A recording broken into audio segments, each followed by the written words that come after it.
Good evening, friends of the inner sanctum. This is your host inviting you through the squeaking door for another episode in the Eerie. Well, you feeling chilly?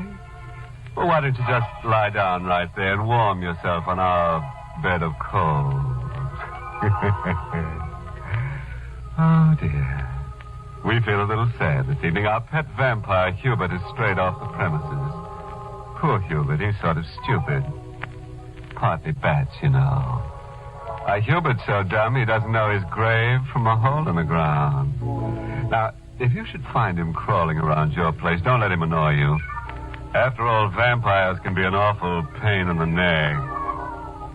All right, so it isn't funny. What do you want? Blood?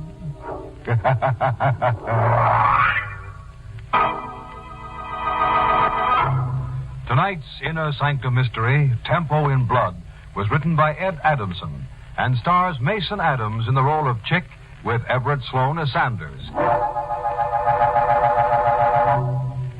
All right, folks.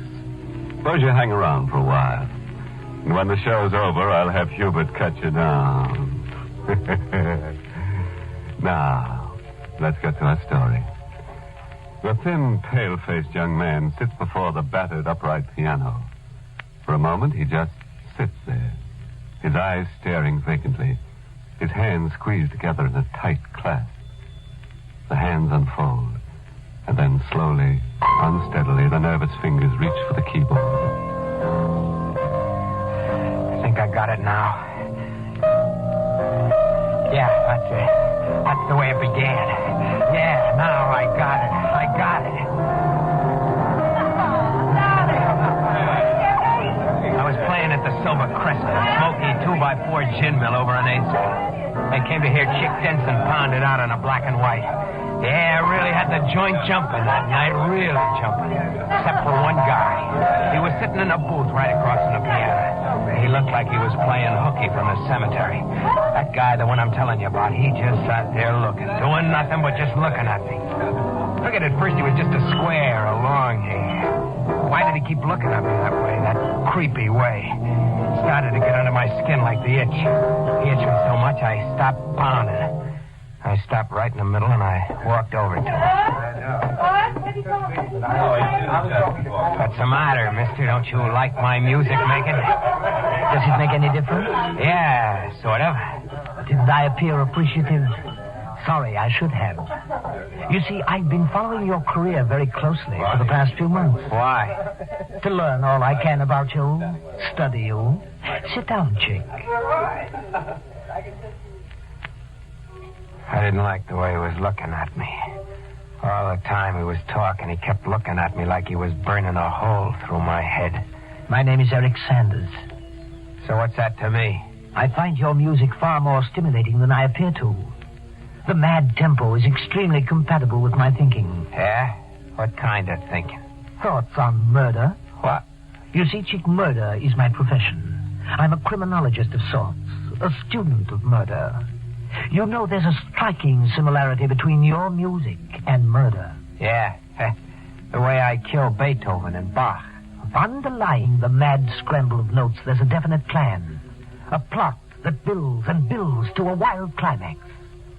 Most people can't see the reason to it. But I can, Chick. And that's the way it should be with the perfect murder. A crime with no apparent reason. There must be no relationship whatsoever between the murderer and the murderee. Murderee? I don't dig you. There's a theory that the human race is divided into two classes. The murderers, those bent on killing, and the murderees, those bent on being killed. Fortunately, I find myself among the first class. You're a killer, huh? Yes, but a special and unique kind. You see, I intend to commit the perfect murder. Is that right? Who are you going to knock off? Oh, but that's a secret, isn't it? No, not to you, Chick. Because you're the one I'm going to murder. I figured the guy was a screwball, had holes in his head. I brushed him off. I forgot about him. I'm back at the Silver Crescent the next night, hammering it out for the beer and pretzel crowd. I'm going like 60. And then That's the tempo, Chick. What? That's the tempo for murder. What are you doing here? I just stopped in to remind you. It can happen any time. Any time.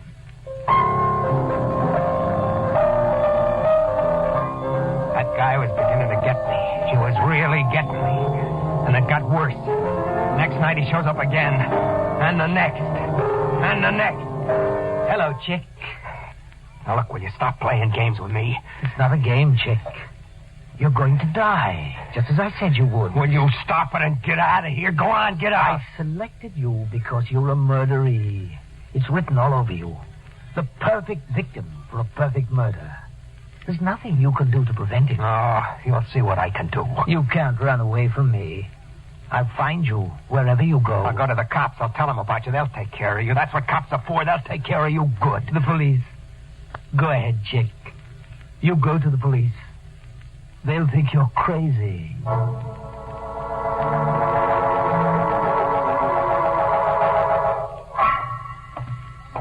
I could just make out the green lights of the station house ahead in the fog.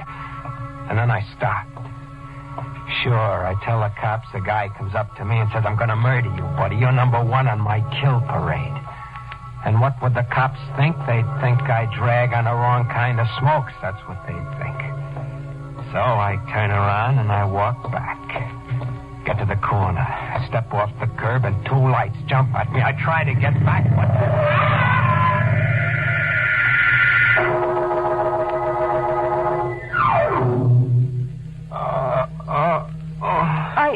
Are you all right? What is this? Who are you? My name's Rita Corday. You're in my apartment. You were struck by my car. I'm awfully sorry. Where is he? What? He's here, isn't he? Oh, I don't know what you're talking about. You're lying. You tried to kill me. What? He had you do it. It didn't work, so you brought me here to finish it off. Well, you're not going to do it. I'm not going to die. You mustn't try to get up. You're not going to kill me. You're not going. Please, lie back. I'm getting out of here. You're not going to do that to me. Listen to me, please. I want to help you, Chick. There, you know my name. You were lying, just like I said. You're in with him. You're going to kill me. Wait. Of course I know your name, Chick Denson. I looked through the papers in your pocket. Now, you listen to me and try to understand. You weren't hurt badly, but you've had a shock, and you're imagining things. I brought you here to help you. No one is going to do you any harm. You're safe. Do you understand that? Safe? Perfectly. He isn't he? You're not helping us? I haven't the slightest idea what you mean. I told you I'm going to help you. I'm going to take care of you, Chick. You're going to stay here until everything is all right.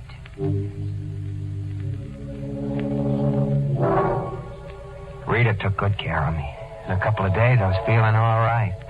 And then I started to figure he'd never find me here. As long as I was here, I was okay. Rita had a piano. I had nothing to do all day but just sit and play. I was okay. But I wasn't telling Rita.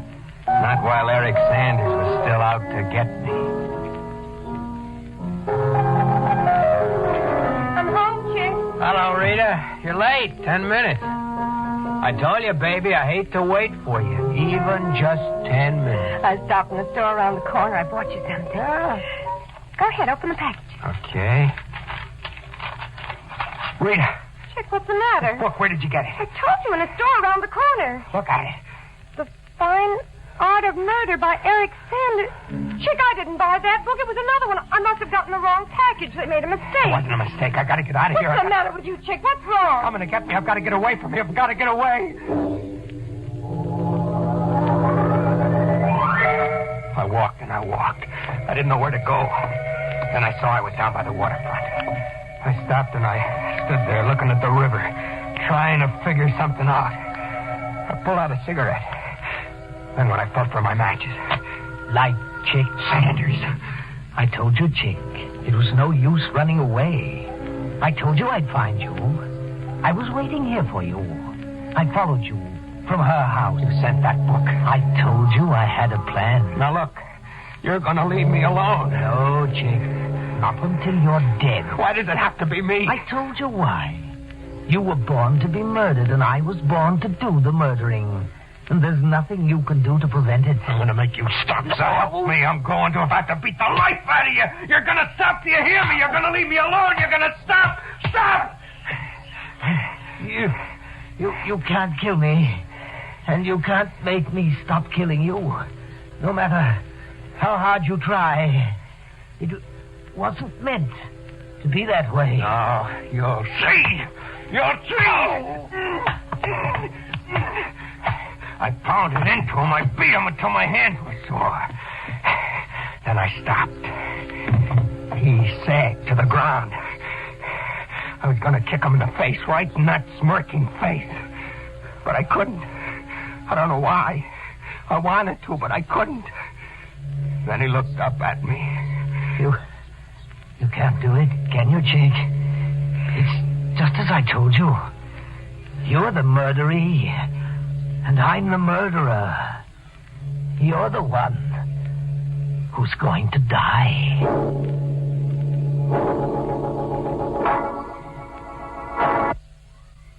You know, I'd like to feel sorry for our hip pianist friend Chick, but I just can't. Why, surely his music teacher must have warned him that the boogie-woogie would get him if he didn't watch out. You know, Chick started out by being in the groove. Now it looks like he's headed for a rut, about 6 feet deep. Yes, sir, that Sanders fellow really digs him. Well, now, sit back and let's hear the low notes and the rest of Chick Denson's story.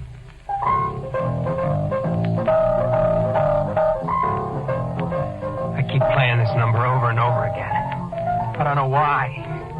I thought maybe it'd help me forget. But it doesn't. Nothing helps me to forget. I had to make up my mind to do it. I had to kill Eric Sanders.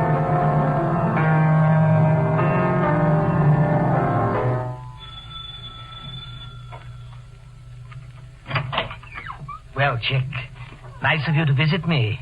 I didn't expect... Get inside, Sandy. Oh, a gun. Get in there. Certainly. What's this about? I'm going to kill you. You made it this way. You made it either you or me, so now it's going to be you. All right, Chick. Here I am, back against the wall. Go ahead, shoot if you can. But you can't, can you? You can't pull that trigger. You hate me, yet you can't kill me. And I have absolutely no feelings about you, and yet I'm going to murder you eventually. I'm going to murder you in a perfect, undetectable fashion. What are you waiting for, Chick? Go ahead, shoot. Go ahead. He stood there laughing at me. I had to do it. I just had to. I squeezed the trigger. He stopped laughing. I squeezed again. Then I got out of there fast.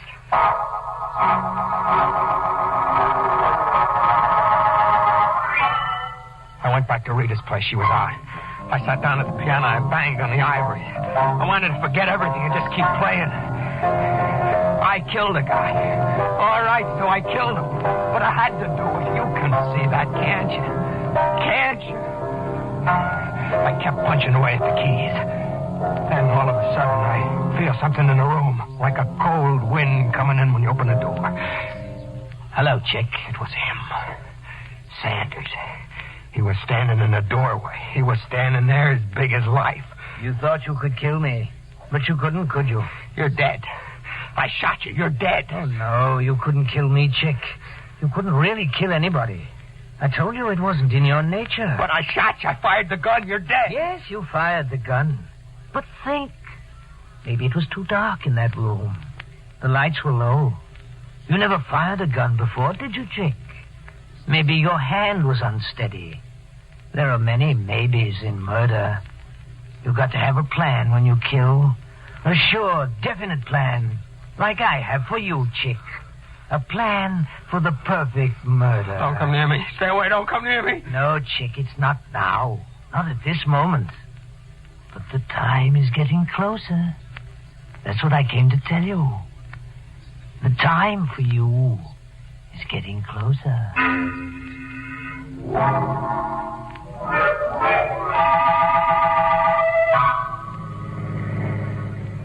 Maybe I could have helped you before, Chick, if you'd only told me about him.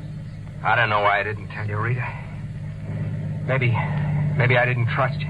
You do now, don't you? Oh, sure, baby. All right, then listen to me. We'll drive back to town and you'll go to the police. Oh, no. You can't keep running away. I can't go to the police, don't you see? It's too late for that. I tried to kill Sanders. They'll grab me for that right off. It's got to be this way. We'll hide up in the woods. I know a little place, a hotel. He won't find me there.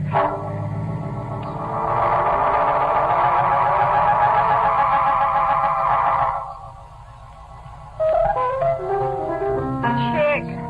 Yeah, Rita? You have to play that again. What's the matter with it? Nothing. I'm just tired of hearing it. I like it. It suits me. It's got me sick. I'm sick of being cooped up in my room, too. I want to get outside, even if it's just for 3 minutes. You're not leaving this hotel. I told you, you're not showing your face outside until I say so. Yeah? Rita! What? Where do you think you're going? Going outside. I told you I'm sick of this. I went to the window and I waited. But Rita didn't come out. She was up to something. I went out into the hall. I stopped at the head of the stairs. There she was at the payphone down in the lobby. I could hear what she was saying. Yes. It's 3 miles off the main road.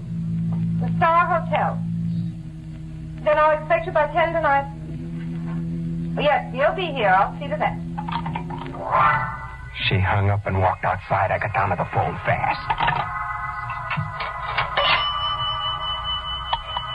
Number, please. I was just disconnected. I'm sorry, sir. That was Riverside 9970. Yeah. Just a moment, please.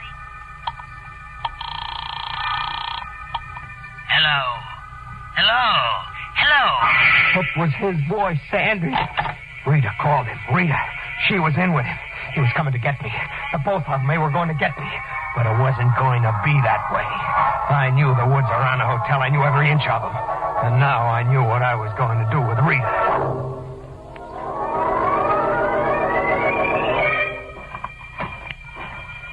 Where are we going, Chick? What's the difference?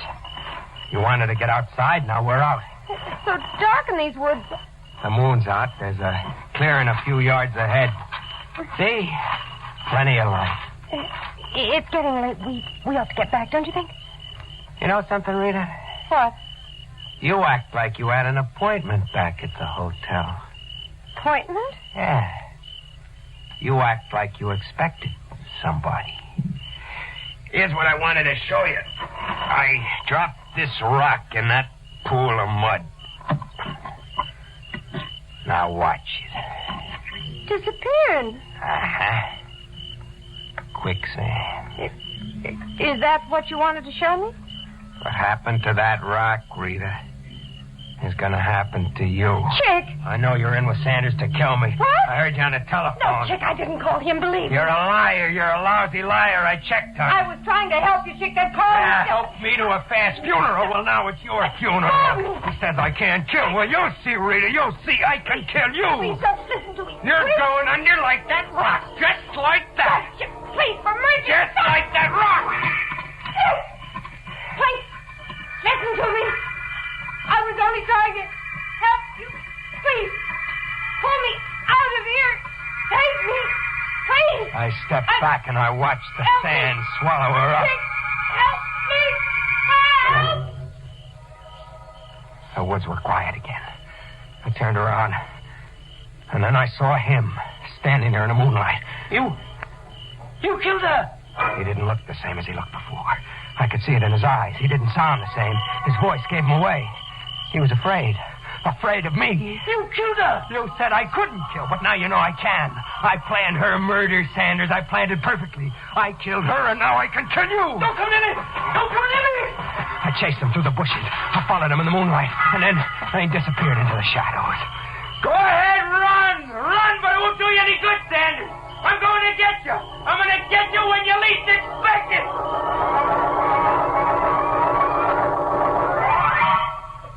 I headed back to town to his house. There were no lights on, but I knew he was in there, hiding in the dark. I got in through a window, went upstairs, and opened the door to his bedroom. The moonlight was coming in, It was shining on the bed, right on the bed where he was sitting. You? I told you, Sanders, you couldn't get away from me. No, don't come near me, please. You're going to die, and no one will ever find out who did it. A perfect murder. No, don't I... A perfectly planned murder, Sanders. My hands closed around his throat tighter. And then the life dropped out of him. I let him fall back on the bed. And when I looked at him, something funny happened. He wasn't there. I felt dizzy. I rubbed my eyes. I looked again. Then something came from behind me. An arm. It swung around my neck. All right, you. Don't move. I tried to get out of the grip. The arm tightened. I said, don't try to...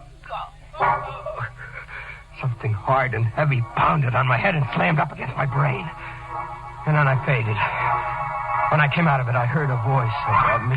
I was keeping a watch on the house like you told me, Inspector. I saw this character sneak in through a side window. He was choking the devil out of that pillow there on the bed. And like I told you on the phone, he was talking to himself a mile a minute. That crazy kind of talk. Well, Robinson, he's our man, all right.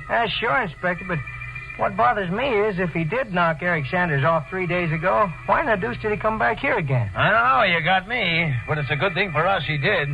We were up a blind alley in this case. From the way things looked, Sanders' death was a perfect murder.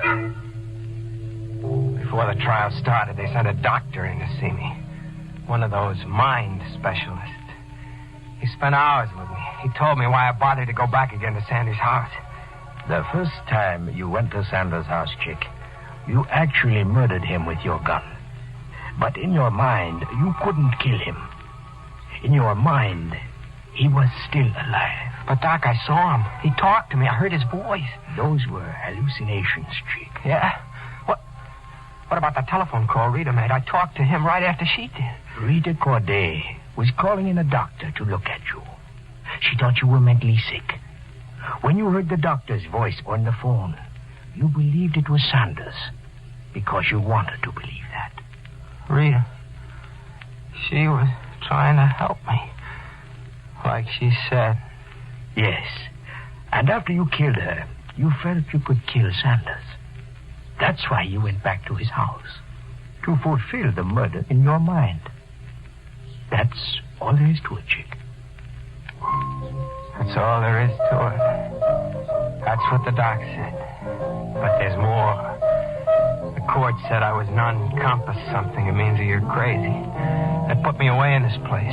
Here I got nothing to do but think. I asked for a piano. They brought this one in this morning. The doc said it was hallucinations, but I saw him. I really saw him. Yeah, and I heard his voice. The doc said it couldn't have been Sanders, but I tell you, I saw him. I saw him with my own eyes. The doc said Sanders was already dead. All right, then. If it wasn't Sanders I saw, then who was it? Who was it?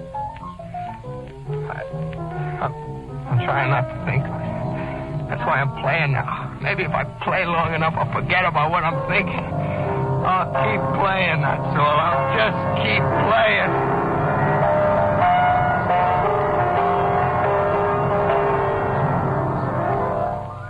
Good night. Pleasant dreams.